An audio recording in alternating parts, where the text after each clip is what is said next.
జేసీ ప్రభాకర్ రెడ్డి ఆయన కొడుకు అస్మిత్ రెడ్డి పార్టీకి ఎమ్మెల్యే పదవికి రాజీనామా చేసి వస్తే జేసీకి దమ్ముందా కేతిరెడ్డికి దమ్ముందా అనేది తేలుతుందని మాజీ ఎమ్మెల్యే కేతిరెడ్డి పెద్దారెడ్డి సవాల్ విసిరారు.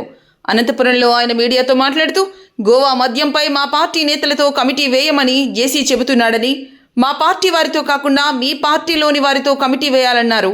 జేసీ చేస్తున్న అరాచకాలు, అక్రమ మద్యం, బెల్ట్ షాపులు, గంజాయి, అక్రమ వసూళ్ల మీద విచారించాలని, ఇందులో నా తప్పు ఉంటే కట్టుబడి ఉంటానని, దానికి జేసీ ఉంటాడేమో చెప్పాలన్నారు. మాట్లాడితే నేను వాళ్ల ఇంటికి వెళ్ళానని అంటున్నారని, అసలు నేను ఎందుకు వెళ్ళానో ఎవరు అడగరన్నారు. అసెంబ్లీ రౌడీ సినిమా తరహాలో తాడిపత్రిలో జేసీ టీ స్టాల్, జేసీ షాపులు, చివరకు జేసీ పోలీస్ స్టేషన్, జేసీ మున్సిపల్ ఆఫీస్ పెట్టుకుంటున్నారన్నారు. గంజాయి బ్యాచ్ పోలీసులపై కూడా దాడులు చేస్తున్నారన్నారు. అసలు తాడిపత్రి మున్సిపాలిటీతో జేసీకి ఏంటి సంబంధమని నిలదీశారు. నీ కొడుక్కి రోడ్డు క్లియర్ చేసి వెళ్ళలేదని, సమస్యలు ఇచ్చిపోతామని హెచ్చరించారు. చివరకు పెళ్లిళ్లకు పోయినా గొడవలకు దిగుతున్నాడని, ఆయన్ను పెళ్లిళ్లకు పిలవాలన్నా కూడా అసహించుకుంటున్నారన్నారు. ఎవరు తాడిపత్రికి వచ్చినా నాపై 95 కేసులు పెట్టారని ఏడుస్తాడని, అసలు ఆయన పార్టీ కోసం కష్టపడితే కేసులు పెట్టలేదన్నారు. దొంగ బస్సులు నడిపి దొంగగా మారాడన్నారు. గోవా మద్యంలో నాకు వాటా ఉందని, వాళ్ళు నా అనుచరులని రకరకాలుగా మాట్లాడడం జరుగుతుంది. దానిపైన ఈరోజు ఎమ్మెల్యే తండ్రి అయినటువంటి జేసీ ప్రభాకర్ రెడ్డి స్టేషన్ కాడ దీక్ష కూర్చుంటా అని కూడా చెప్పడం జరిగింది. అయ్యా, నువ్వేమి దీక్ష కూర్చోవలసిన అవసరం లేదు, నా పైన ఒక కమిటీ వేయమని చెప్తాను మా వాళ్ళతో. మా వాళ్ళు వేసే కమిటీ ఒకవేళ నువ్వు నచ్చదు, నేను ఈ పొద్దు చెప్తాడా, నీకు నీ కొడుకు కూడా నువ్వు ఎమ్మెల్యేగా ఉన్నప్పటి నుండి, నువ్వు మున్సిపల్ చైర్మన్గా ఉన్నప్పటి నుండి, నీ కొడుకు ఎమ్మెల్యేగా ఉన్నప్పటి నుండి, నేను ఎమ్మెల్యేగా ఉన్నప్పటి నుండి తాడిపత్రి ప్రాంతంలో రౌడిజం కానీ, మటకా కానీ, గ్యామ్లింగ్ కానీ, రంగాకి కానీ, లిక్కర్ పైన 10 రూపాయలు పెంచి తినేదాని విషయంలో కూడా కమిటీ. మా పార్టీ వాళ్ళు ఏం అవసరం లే. నాకు మీ పార్టీలో కొంతమంది అంటే గౌరవం. కాలువ శ్రీనివాసులు అన్నను, పయాలు కేశవును, ఈ జిల్లా ఇన్ఛార్జి మంత్రి అయినటువంటి టీజీ భరత్ను, ఈ జిల్లాకు సంబంధించిన కడప శ్రీనివాసరెడ్డిని, ఇలా నల్లగరిని కమిటీలో వేయించుకో. నేను కూడా అన్నా, నీకు ఒకటే వినపము, మీరు ఈ కమిటీలో ఉండి ఏదన్నా కానీ అక్కడ జరిగే అరాచకాలపైన, అన్ని దానిపైన నా మీద కానీ, మీ పార్టీకి సంబంధించినటువంటి ఎమ్మెల్యే కుటుంబ సభ్యుల మీద కానీ విచారణ చేయండి. మీరు ఏది విచారణలో ఏది తేలితే దానికి నేను మీ మాట కట్టుబడి ఉంటా. నువ్వు చేస్తున్నటువంటి రౌడిజం పైన కానీ నువ్వు గ్యాంగ్స్టార్గా వ్యవహరిస్తాను. స్టేషన్ ముందర కూడా బంగాకి దాగి కానిస్టేబుల్ మీదకి, ఎస్ఐల మీదకి పోతాన్నా కూడా పట్టించుకోకుండా పోతున్నారు. మీ మీద దాడులు జరిగినా కూడా మీరు మొరబెట్టుకోవాల్సిన అవసరం మీ అధికారులకు మొరబెట్టుకున్నా కూడా లాభం లే. జేసీ పోలీస్ స్టేషన్ అని పెట్టుకోవాలా, లేకపోతే జేసీ మున్సిపల్ ఆఫీసు, లేకపోతే జేసీ ఎంఆర్ఓ ఆఫీసు అని పెట్టుకోవాలా? అయ్యా, నా కుటుంబ సభ్యులను తిట్టింటే, ఎవరింట్లో కానీ వాళ్ళ కుటుంబ సభ్యులను తిడితే ఎవరు ఓర్చుకోరు. దానికి గాను మా పార్టీ వాళ్ళు కానీ ఇంకోరు కానీ వాళ్ళ ఇంటికి పోవడం జరిగింది. జరగలేదని చెప్పడంలే, అది చెప్పడంలే. అతని కుటుంబ సభ్యులు తిడితే ఊరుకుంటావా? ఎవరు ఊరుకుంటారు? చేతనయ్యేవాడు, చీముని ఎత్తనున్నవాడు వాళ్ళ కుటుంబ సభ్యులను తిడితే ఎవడు ఊరుకుంటారు? ఏంటి కోరుకుంటారా? నువ్వు ఎంతమంది కొంపలు ముంచినావు? నువ్వు ఈ గవర్నమెంట్ వచ్చినాక ఎన్ని షాపులకు లాక్ చేసినావు, ఎన్ని ఇళ్లకు లాక్ చేసినావు? ఆ గ్రామాలలో వైఎస్ఆర్సీపీ సానుభూతి పరులున్నా, టౌన్లో సానుభూతి పరులున్నా వాళ్ళపైన దాడులు చేయిస్తావు. ఓ సామాజిక వర్గాన్ని ఒక రౌడీజంగా తయారు చేసి వాళ్ళ మీద దాడులు చేస్తాంటారు. సిగ్గుండల్లా, ఆలోచన చేయి. అస్మిత్ రెడ్డి గారు, నీకు ఇంతకుముందు కూడా చెప్పినా, ఇప్పుడు కూడా చెప్తాండా, మీ నాయనకు పురుగు కలిపి ఒక గ్యాంగ్స్టార్గా తయారు చేసి తాడిపత్రి పట్టణం మీద ఇచ్చినావు. వ్యవస్థలు అనేటివి ఉన్నాయి. ట్రాఫిక్ క్లియర్ చేయాల్సిన బాధ్యత మీ నాయనది కాదు. షాపుల ముందర మోటార్ సైకిళ్ళు ఉంటే తీసేసి షాప్ ఓనర్లను తిట్టే బాధ్యత మీ నాయనది కాదు. దానికి ట్రాఫిక్ పోలీసు వాళ్ళు ఉంటారు, లేకపోతే లోకల్ పోలీసుకు చెప్పు. మున్సిపల్ కమిషనర్ తాడిపత్రిలో ఉండాడో లేదో కూడా తెలియదు. అతని ఉద్యోగం కూడా నువ్వే చేస్తాండావు. నీకేం హక్కు ఉందని నువ్వు చేస్తావు తాడిపత్రిలో? నీ కొడుకు ఎమ్మెల్యే అయినంత మాత్రాన అవన్నీ నువ్వు భుజస్తంభాల మీద వేసుకొని రౌడీజం చేస్తావా? ఏ విధంగా నువ్వు చేయగలుగుతాంటావో ఒకసారి చెప్పు. ఏమన్నంటే 24 మంది నా టార్గెట్, 24 మందిని నేను అంతం చేస్తా అంటావు. ఈ 24 మంది కూడా ఎస్పీ గారికి అర్జీ చేయడం జరిగింది. అందరూ కూడా పేపర్ రోల్ ముఖంగా చెప్పడం జరుగుతుంది. ప్రతి మీడియాలో కూడా ఈ 24 మంది కథ చూస్తారు. అందులో 3 మీద దాడులు కూడా చేసినారు. పోలీస్ అధికారులు ఆ 24 మందికి రక్షణ కల్పిల్లా, లేకపోతే ప్రభాకర్ రెడ్డి మీద సుమోటోగా కేసు అన్న కట్టాల. 2 కట్టరు. ఎవరన్నా మాట్లాడితే వాళ్ళ మీద దాడి చేస్తారు. కేసు పెట్టనికపోతే మళ్ళీ కౌంటర్ కేసు పెడతామని పోలీస్ అధికారులు భయపడిస్తారు. కౌంటర్ కేసు అంటే మేమే తన్నలు తిని మా మీద 307 వాళ్ళకు చూసే బెయిల్బుల్.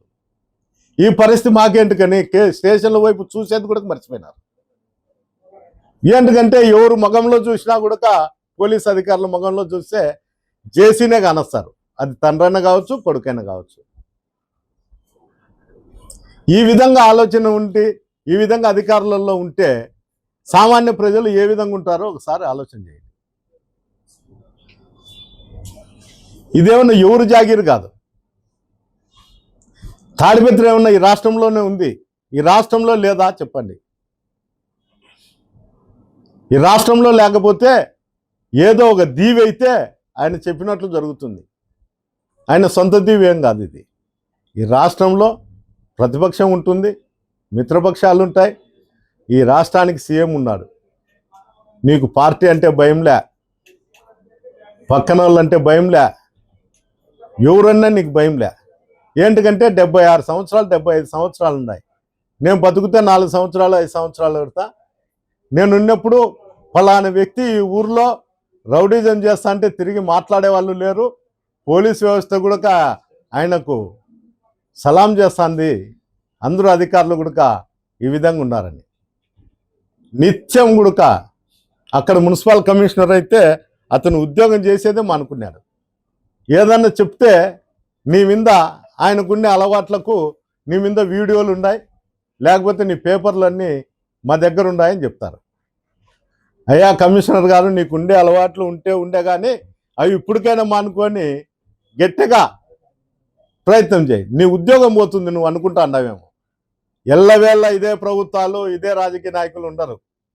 పార్టీలు, రాజకీయాలు అన్నీ మారుతానే ఉంటాయి. రేపు పొద్దున పొరపాటున ప్రభుత్వం పోతే కమిషనర్ నువ్వు ఎక్కడున్నా కూడా దీని మూల్యం చెల్లించుకుంటావు. ఎంత నువ్వు బిల్లులు చేస్తున్నావంటే ఏమంటే అవి పడితే బిల్లులు చేసేది. విపరీతమైన స్కామ్లు. నువ్వు చేయకపోతే నీ వీడియోలు మా దగ్గర ఉన్నాయని బెదిరిస్తారు. వాళ్ళ దగ్గరే కాదు, నా దగ్గర కూడా ఉన్నాయి. వాళ్ళు ఇచ్చిండేటివే, వాళ్ళ వర్గంలో సంబంధించిన వాళ్ళు ఇచ్చిన వాళ్ళవే నా దగ్గర కూడా ఉన్నాయి. నాకు కొంత సభ్యత ఉంది కాబట్టి అవి నీకు పంపించే టైం వచ్చినట్టు ఖచ్చితంగా నీ సెల్లుకే నేను పంపిస్తాను.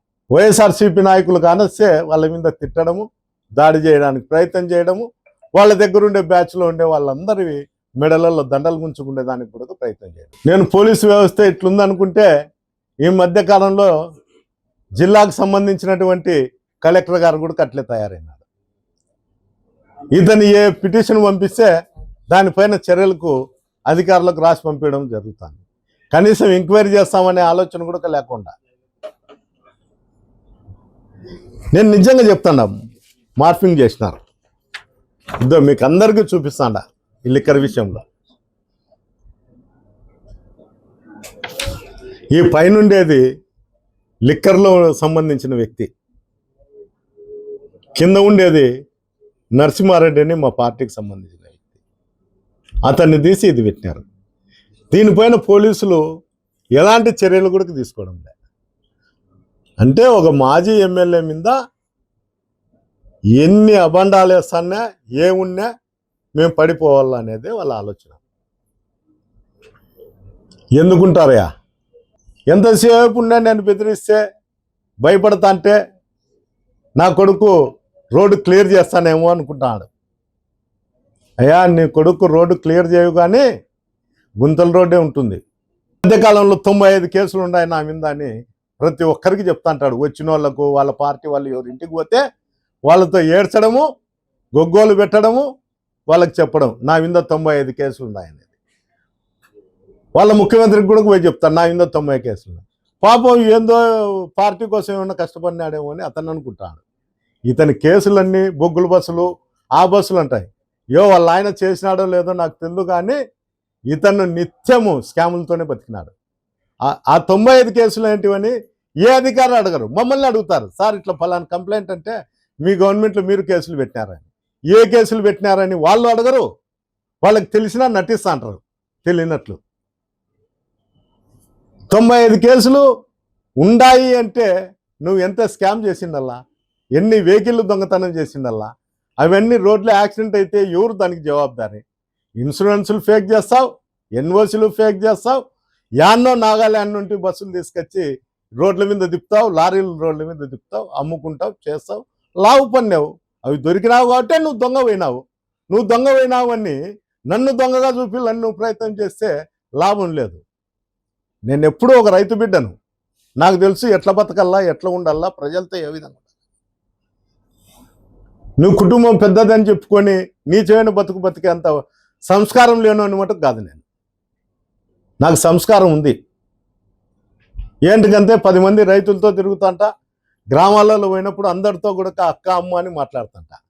అతని భాష నేను చెప్పాల్సిన అవసరం లే, చెప్పి నా నోటితో పాపం వాళ్ళు తెలుగుదేశం నాయకులు కార్యకర్తలు బాధపడతారు.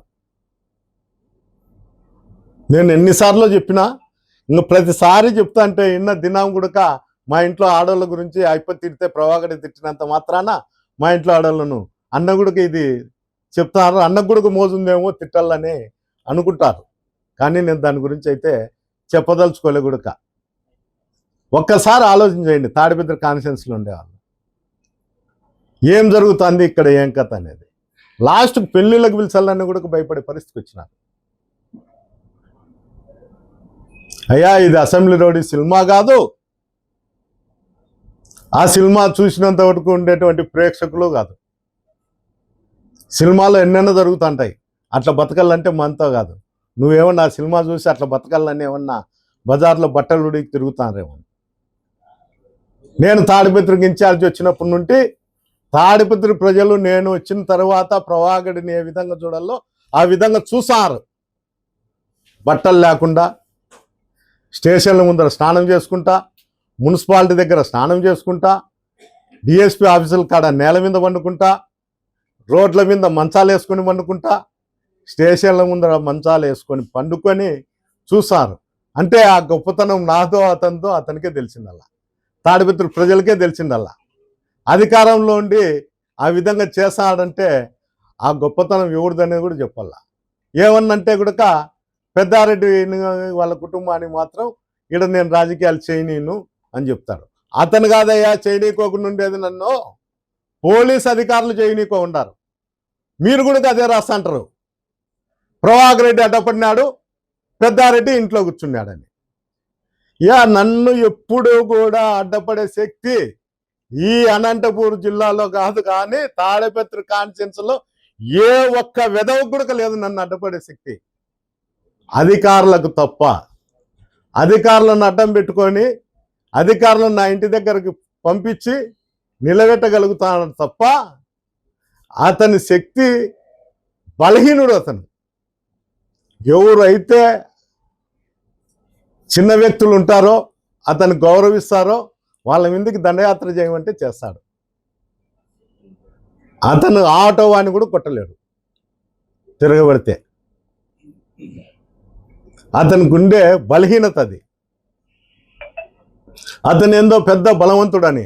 నేను ప్రోగ్రాం పెడతానే, మేము ఆ ఊర్లో పెడతానే ఈ ఊర్లో పెడతా అంటారు. పాపం టిప్పర్ రాళ్ళు లేకపోతే ట్రాక్టర్ రాళ్ళు వచ్చి ఆ కాలేజ్ గ్రౌండ్లో ఇస్తానే పోలీస్ అలర్ట్, లాండ్ ఆర్డర్ కాపాడాలా, లాండ్ ఆర్డర్ కాపాడాలా కాబట్టి పెద్దారెడ్డి ప్రోగ్రాం చేయకూడదు. లాండ్ ఆర్డర్ నాగుండనే వస్తుంది. అదేమన్నా ఏం అధికార పార్టీ గుండా కూడా లాండ్ ఆర్డర్ రాదా? ఎవడు రాళ్ళు తగిలితే వాడి మీద చర్యలు తీసుకోండి. ఒక్క కేసు కట్టినారా? కట్టరు, భయం. నేను పోరాడి కేసులు పెట్టించుకుంటాడా. ప్రభాకర్ రెడ్డి మాదిరి దొంగతనాలు చేసి, దోపిడీలు చేసి, రౌడీజం చేసింటే కేసులు లేవు.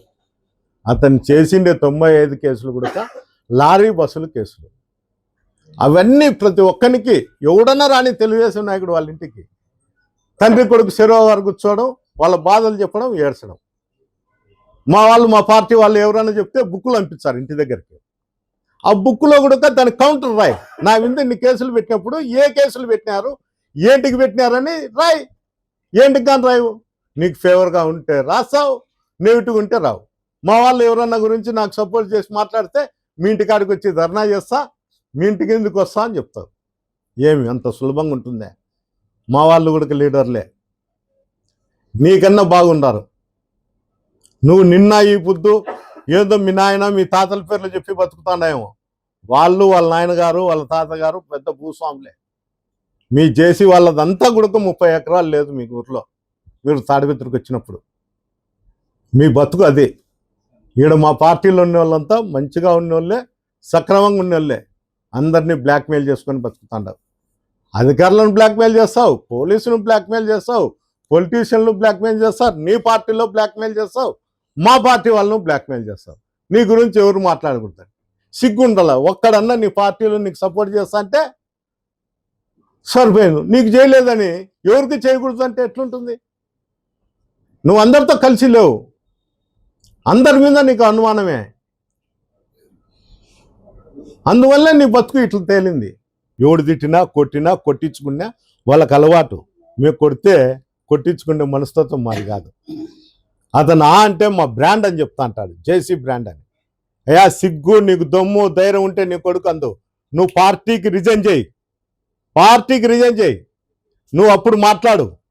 నీకు దమ్ము ధైర్యమో నీ జేసీ పోలీస్ స్టేషన్లు, జేసీ ఎంఆర్ఓ ఆఫీసులు, జేసీ కమిషనర్ ఆఫీసు నీకు ఎంతగా పని చేస్తుందో నేను చూస్తా.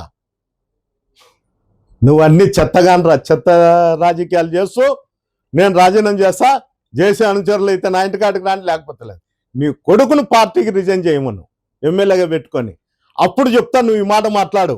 జేసీ కుటుంబం అంటే ఎట్లుంటుందో అనేది నువ్వు నిరూపించు, కేతిరెడ్డి కుటుంబం అంటే ఎట్లుంటుందో నేను నిరూపించుతా.